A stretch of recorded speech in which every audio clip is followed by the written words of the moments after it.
하이, 유재성과 함께하는 HR 데이터 분석 여행 가이드 유재성입니다. 여행 가이드라니까 예천군 해외여행처럼 왠지 두들겨 맞고 이마가 찢어지는 상황을 보니 데이터 탐색 분석 여행을 제대로 할지 조금은 걱정스럽습니다. 요즘 놀다 놀거리가 없어 HR 데이터를 가지고 요리조리 돌려보면서 놀고 싶은 미친 남자입니다. 탐색 분석 여행을 떠나면서 많은 질문들을 해주시는데 오해와 진실에 대해 먼저 다루고 설계된 코스대로 여행을 떠나보겠습니다. 첫 번째, 오해와 진실. 빅데이터 분석 교육은 다 똑같은 것이 아닙니까? 라는 질문들을 많이 합니다. 물론 분석은 다 똑같아요. 하지만 영역에 따라서 달라질 수밖에 없습니다. 정보화진흥원, 이하라고 하고 있죠. 정보화진흥원에서 분류한 빅데이터 전문가의 영역을 쳐다볼 때 첫째, 비즈니스 전문가예요. 둘째, 기획 전문가입니다. 세 번째, 분석 전문가예요. 네 번째, 개발 전문가입니다.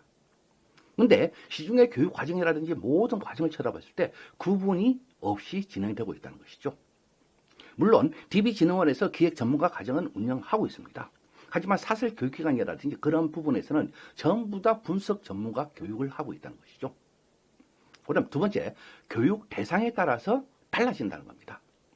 교육 대상자가 직무 전환을 원하는 사람, 그러니까 기존 직무에서 분석 전문가로 양성시키기 위한 교육 대상이 있을 수 있고요. 취업을 하기 위해서 취업 준비생의 대상도 있을 수 있습니다. 또는 업무를 보면서 애로사항이 있어서 이 부분 조금 분석을 통해서, 분석 기법을 통해서 해결을 하고자 하는 그러한 대상도 있다는 것입니다. 그러면 세 번째는 교육 목적에 따라서 달라질 수밖에 없습니다. 자, 분석 전문가에서 입문 과정, 그러니까 직무 전환자 대상에서의 입문 교육 과정하고 중급 과정하고 그다음에 취업을 준비하는 사람들에 대한 전문가 과정하고는 엄청난 차이가 있다는 겁니다. 자, 왜 그럴까요? 취업 준비생이란 부분은 데이터에 대한 함수와 스킬 중심의 학습이 될 수밖에 없어요. 크리스퍼 DM 프로세스에 따르면 데이터 분석에서 가장 중요하고 첫 번째인 부분이 무엇인가 하면 비즈니스에 대한 이해 부분이에요. 그 업무, 본인이 분석하고자 하는 업무에 대한 전문적인 영역을 최소한 3년 내지 5년 정도의 어떤 경험, 지식을 갖춰주고서 분석 업무에 들어가는 것이 가장 무난한 방법인데 취업 준비생은 비즈니스에 대한 이해가 없다는 것이죠. 자, 비즈니스 이해가 끝나고 나면 비즈니스 실무에서 다뤄봤던 데이터에 대한 이해가 돼야 됩니다. 그 데이터를 이해를 하고 난 뒤에 그럼 그 자기가 분석가가 할 수 있도록 데이터를 가공하고 분석하고 탐색하고 그리고 모델링, 설계 해 나가야 되는 그러한 수순들이죠. 그러면 지금의 취준생 대상으로 하는 교육 과정은 그 사람들이 스킬이나 함수는 가지고 있는데 업무에 대한 지식은 전혀 없다는 것이 이제 문제가 되겠죠. 물론 그렇게 돼서 취업을 한다고 했을 때는 좋은 일이죠. 근데 취업을 했다 하더라도 분석 업무를 바로 손댈 수 있는 상황은 전혀 아니라는 겁니다. 업무를 알아야만이 분석을 할 수 있는 영역이라는 것이죠. 그럼 또 이런 부분도 있습니다. CRM 전문가가 또는 유통 전문가들이 HR 분석은 할 수 없어요. 어떤 프로세스적으로는 다 똑같은데 업무에 대한 이해와 데이터에 대한 이해가 낮기 때문에 분석을 제대로 할 수 없다는 겁니다. 자, 그러면 시중의 교육 과정은 분석가 또는 분석가가 되기 위한 취업 과정 중에 하나가 거의 대다수란 것이죠. 향후의 문제는 별도로 제가 고민하지 않겠습니다. 자, 분석 전문가 과정을 이수하게 되면 분석 전문가가 되지 않는가라는 생각들을 많이 하고 있어요. 그러면 분석 전문가 과정에서 레벨을 어떻게 보고 있습니까? 역량 레벨을 0부터 10번까지 했을 때 분석 전문가 모든 교육의 포커스는 4에 맞추고 있다는 겁니다. 분석 전문가 과정에서는. 그럼 5, 6, 7이 중급 레벨 코스인데 8, 9, 10은 하이 레벨 코스고요. 4단계에서 직무 역량을 갖출 때 하더라도 바로 분석 업무를 할 수 있느냐면 할 수 없는 수준에 머무르고 있다고 여겨집니다. 왜? 비즈니스적인 업무 경험이 없다는 것이죠. 만일에 그러한 경험을 토대로 해가지고 레벨, 직무 역량이, 분석 역량이 4레벨 가지고서 분석을 할 수 있을 것 같으면 우리가 또는 정부가 이런 고민은 하지 않겠죠. 다 분석이 다 가능하니까요. 100만 명이 양성하는 부분에서는 다 가능하겠죠. 이런 부분이에요. 업무 이해와 데이터에 대한 이해 없이는 어떠한 스킬 함수를 사용하더라도 업무 분석은 힘이 든다는 사실입니다.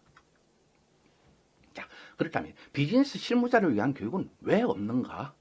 그런 문의가 자주 들어와요. 간단하게 말씀드릴게요. 첫째, 수요와 공급이 맞지 않아서 발생됩니다.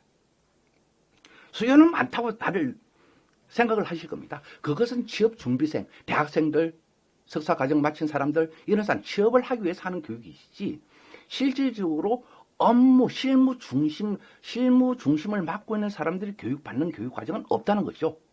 그러니까 수요가 없으니까 공급이 일어날 수가 없다는 겁니다. 두 번째는 돈벌이가 시원치 않다는 것이죠.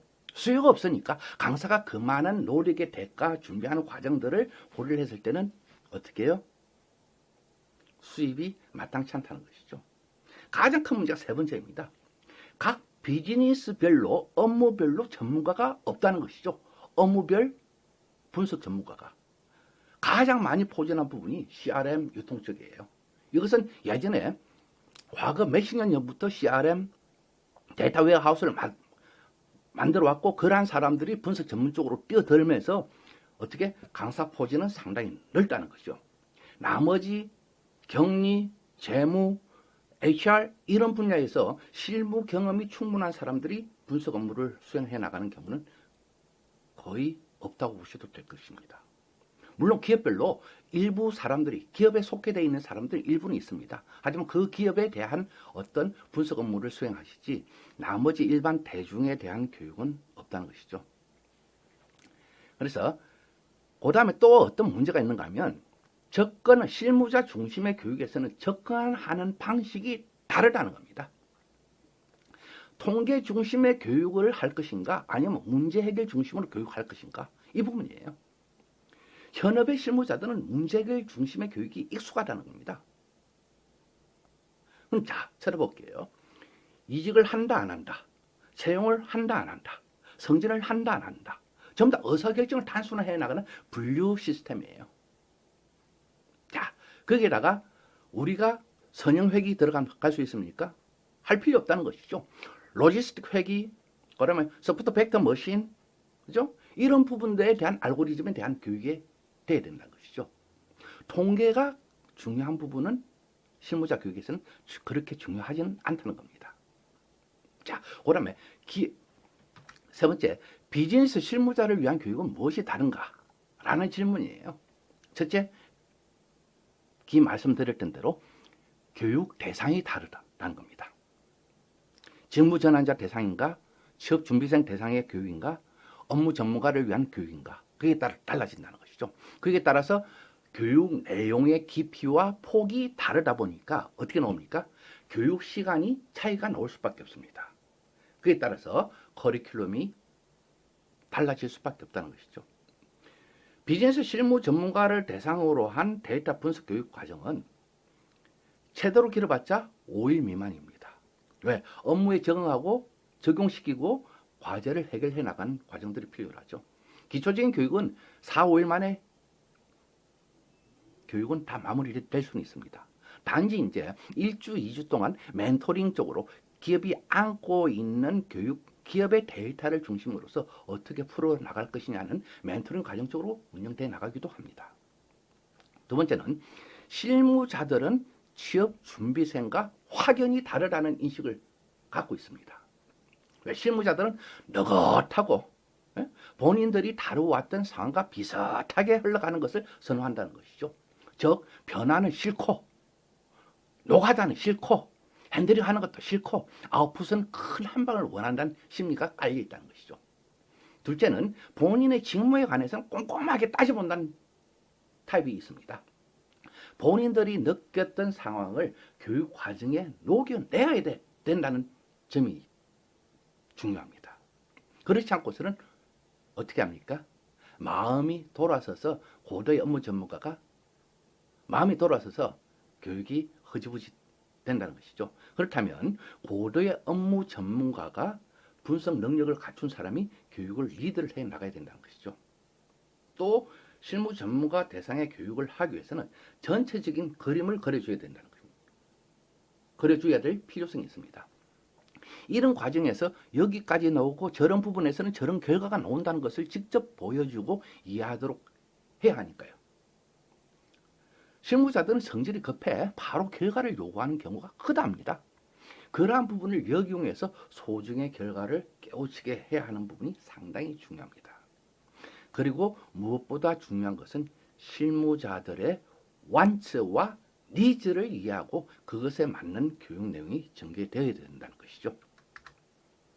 그러면 HR 데이터 탐색 분석 여행에서 앞으로 어떻게 운영할 것인가 라는 의구심이 들 겁니다.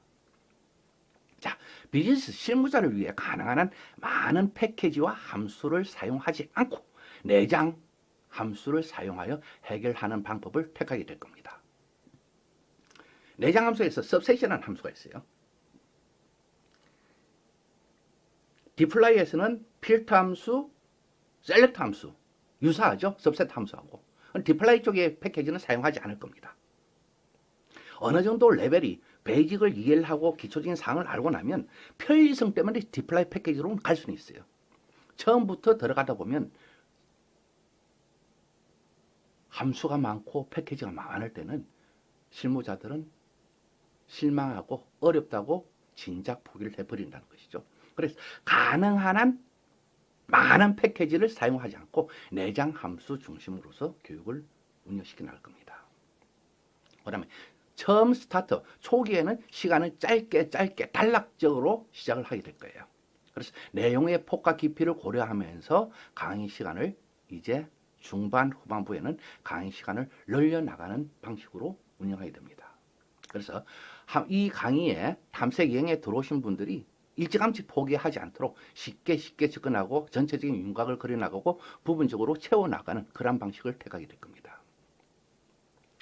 그래서 하나의 어떤 함수 중심의 스킬 중심의 교육이 아니라 하나의 데이터를 불러와서 그 데이터를 가지고 원하는 목적대로 흘러가는 그러니까 과제 중심으로 진행하면서 그때그때 함수를 설명하는 시간을 갖고 다양한 데이터를 핸들링하여 반복 학습이 될 수 있도록 그러한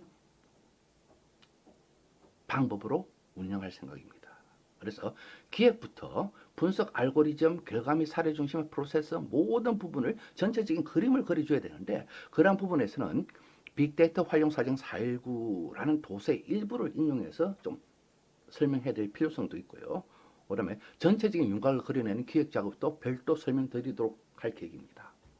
궁극적으로는 머신러닝과 딥러닝에 대한 어떤 기본적인 이해와 어떻게 진행되는지에 대해서도 다루어 나갈 생각입니다.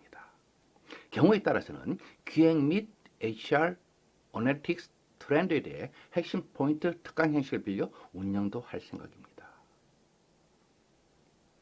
자, 이제 워밍업에 들어가야 되는데 시간이 많이 지체되네요. 13분이라는 시간이 지체되는데 다음 과정은 직접 데이터를 핸들링하는 과정으로서 운영할 계획입니다.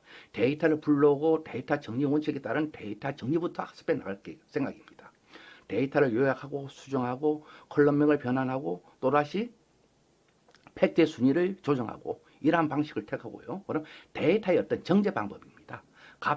NA 값, 널 값을 어떻게 채워 넣게 할 것인지, 노이즈가 있는 데이터는 어떻게 핸들링 할 것인지, 어떻게 처리할 것인지, 그럼 중복 값들은 어떻게 제거할 것인지, 그러한 방법론을 가지고서 실습을 행해 나가고요. 그럼 직접적으로 데이터를 핸들링 하면서 교육생들 스스로가 서로 상교 학습이 될 수 있도록 운영해 나갈 계획입니다. 아마 내일 또는 모레에 그러한 데이터 핸들링하는 교육 과정이 이제 시작하게 될 겁니다.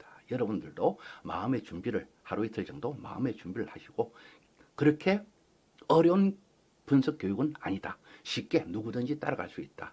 요 개념만 가지고서 꾸준하게 들어온다면 여러분들이 맡고 있는 업무를 개선시켜 나가고 새로운 결과를 만들어낼 수 있을 것입니다. 그러면 다음 시간에 뵙도록 하겠습니다.